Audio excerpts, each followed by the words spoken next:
The story takes place in a world where humans are willing to do anything for power. It begins with an 18-year-old boy named Roman. He visits his drug dealer, who is busy testing a new substance. It's Roman's birthday, and he needs drugs for his party. After getting what he wants, Roman leaves in his father's vintage car, smoking as he drives. By mistake, he drops his cigarette inside the car. He stops, throws the burning cigarette out, and starts driving again. But suddenly, a girl crashes into his car.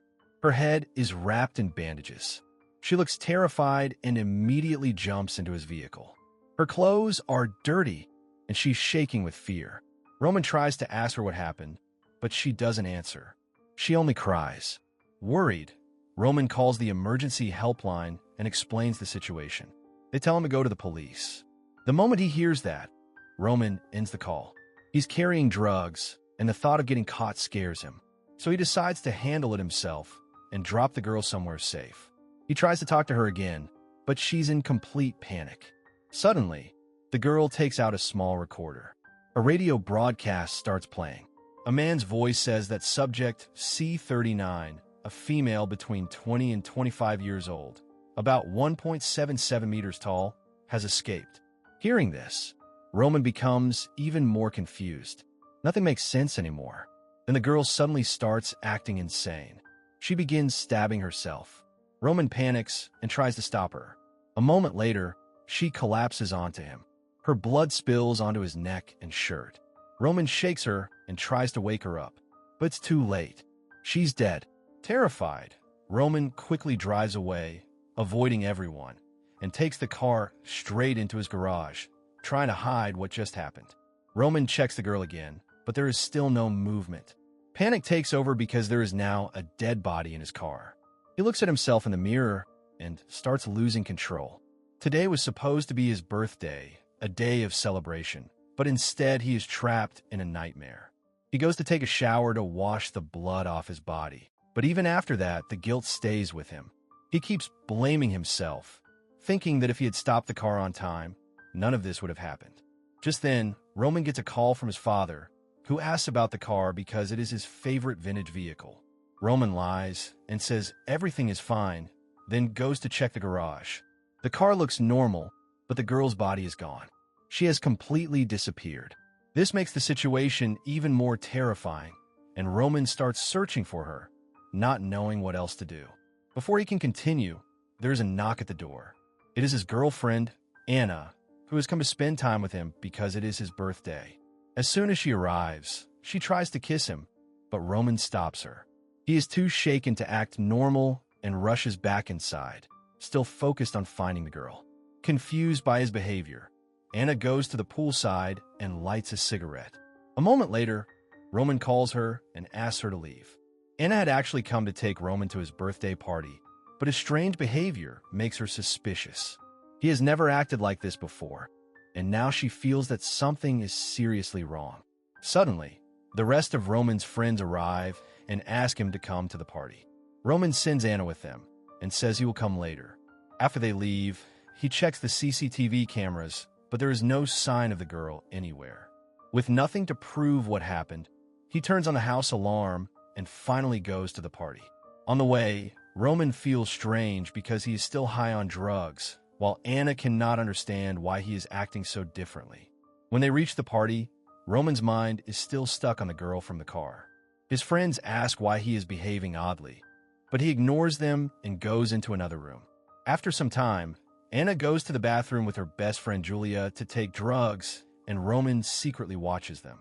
Julia then says she wants to take a pregnancy test, which shocks Anna, because as far as she knows, Julia has not been with anyone.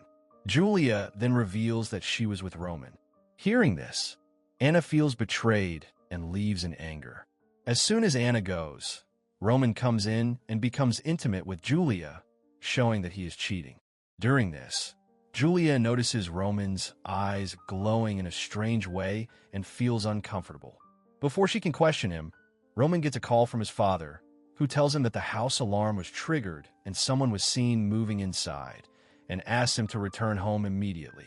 This makes Roman even more nervous, and now his body also starts changing as he twists his neck unnaturally and acts strangely. After the call ends, instead of leaving, he goes back into the party, trying to hide what is happening to him. At the party, everyone is dancing, but they start noticing that something is seriously wrong with Roman. He is clearly high, but his behavior is not normal at all. He tries to leave, but one of his friends insists that he stay and dance. Roman first refuses, but when the boy doesn't back off, he drags him outside and starts beating him violently, hitting him so badly that the boy's jaw breaks. Julia rushes in to stop him, completely shocked because she has never seen Roman act like this before, and the fear on her face is clear. Taking advantage of the moment, Roman runs away, now acting completely insane, walking strangely on the road, and even licking the ground like a madman. Somehow, he makes it back to his house, where he receives another call from his father asking if everything is fine, and Roman replies that it is, but his father suddenly starts laughing loudly on the phone, which feels disturbing. Roman then notices strange patterns on the walls of his house and follows them into the bathroom, where he sees the same girl again, the one who had died in his car.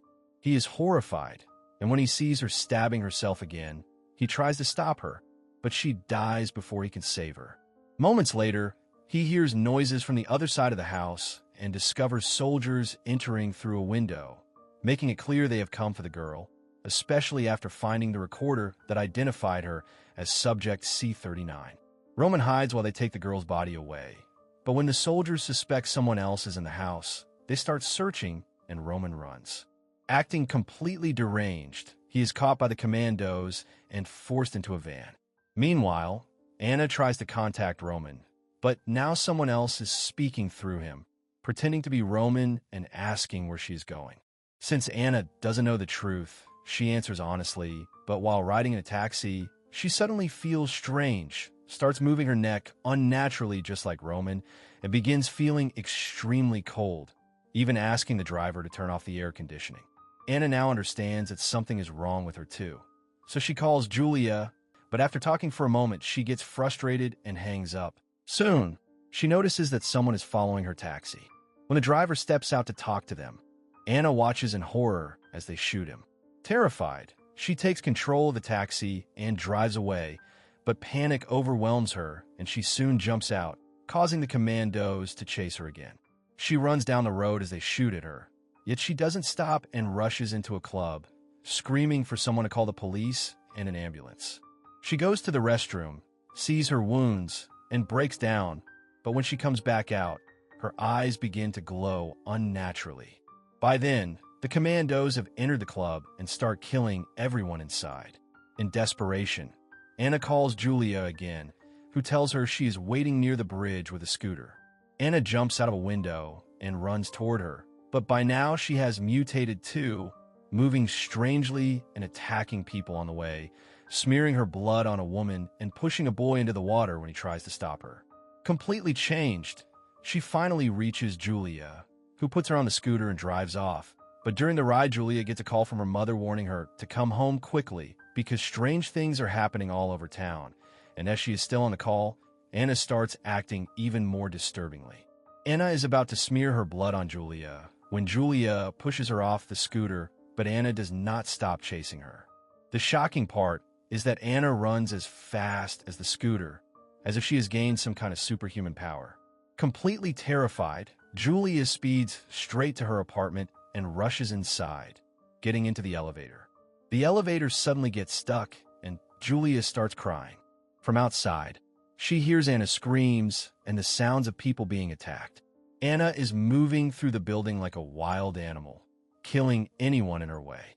Suddenly, the elevator starts working again, but Julia is too scared to step out.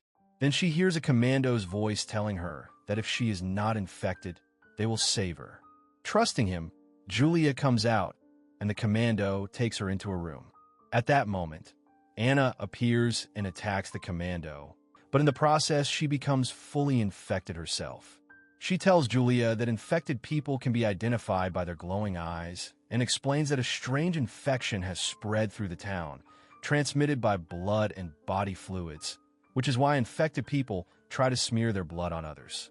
She says the commandos tried to control it, but failed because infected people went to public places and spread it everywhere, infecting the entire town. She warns Julia to stay hidden in the dark, because light attracts the mutated humans, then shoots herself. The truth is that the girl known as Subject C-39 was the carrier of the infection, and Roman had no idea about it, which is why he became the first victim. When he went to the party, the infection spread to others as well. Now, slowly, Julia also starts behaving strangely, because even though no infected blood touched her, she was intimate with Roman, so she was bound to get infected.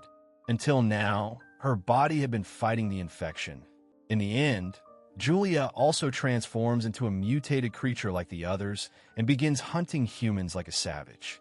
All of this was happening because of a government project where they were trying to create superhumans. Every person who mutated gained superpowers, but those powers came at a terrible cost. The extra strength turned them into merciless monsters who could no longer recognize their own people. And with that, this story comes to an end.